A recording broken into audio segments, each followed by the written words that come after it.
Hi, and thanks for tuning in. I'm Josh Jasian, professional real estate broker and property investor. The topic of today's episode is 3 steps that guarantee the sale of your house.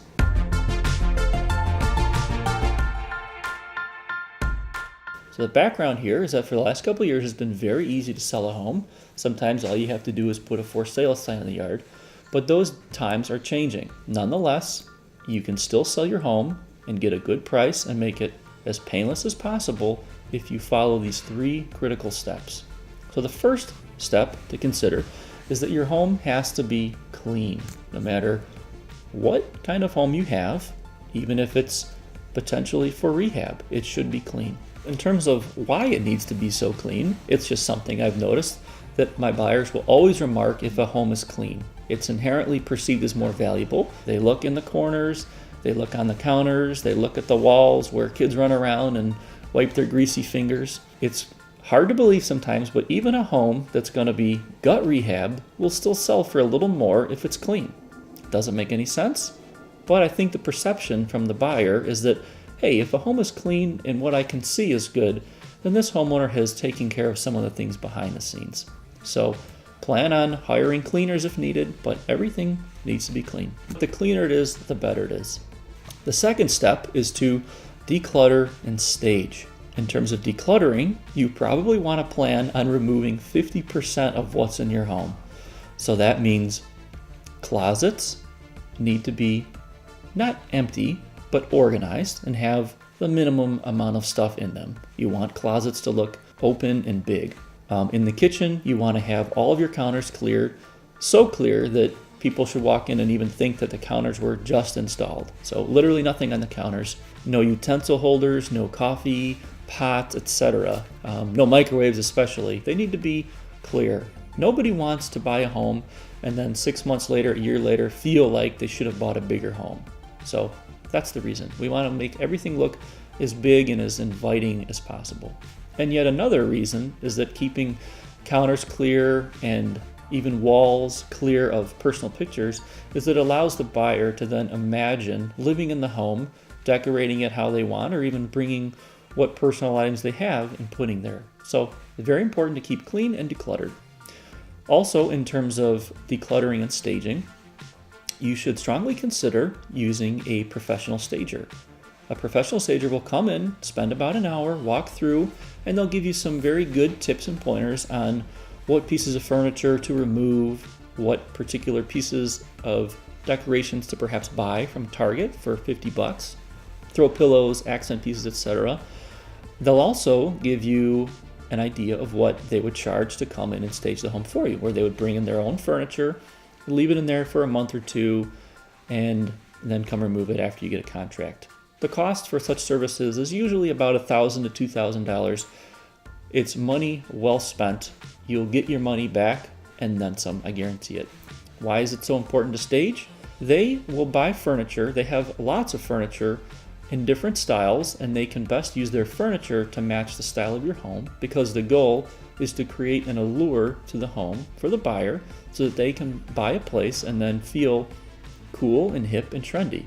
And it's very hard for an individual homeowner to have that knowledge and money even to go out and buy those pieces. So it is an edge, and it will pay itself back easily. The third thing is to price your home competitively.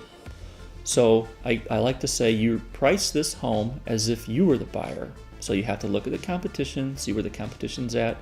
You can't just look at what sold 3 or 6 months ago and base it from there, especially if we're in a declining market where prices are actually going down. One thing to consider is that every buyer will view at least 10 to 15 homes in person before they make an offer. Your home, unfortunately, is still a commodity in their minds. It's because buyers are in and out of homes every weekend. They might see 10, 20, 30 homes, and it starts to, in their mind, all blur together. And they'll have a list of pros and cons, and they'll make a rational decision on which home is best for them. And price is going to be a big one of them. I know what you're saying or what you're thinking. When you look at your home and you look at all the memories that have been created there, you have your kids' growth charts on the wall, and you remember back to what you first loved about the house and what even drew you to that home in the first place.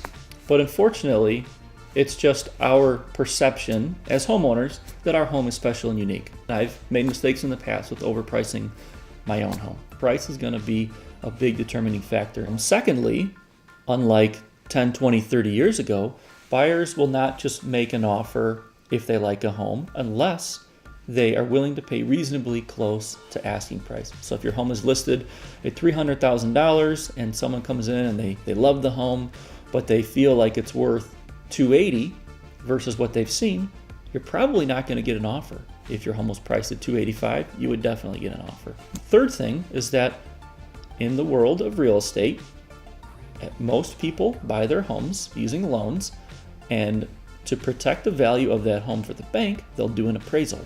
So let's say, for example, you find someone who came in, loved your home, and said, hey, this is a great home, I'll pay whatever they're asking, and they give you the $300,000 for it. Well, the appraiser is going to come in and say, sorry, not going to happen. We think this home is only worth $285,000, so they'll give that back to the bank, and the deal will likely be dead. But first, they'll ask you to lower your price to $285,000. So yes, you can sometimes find a sucker to pay what you want, but it generally won't happen. It won't close.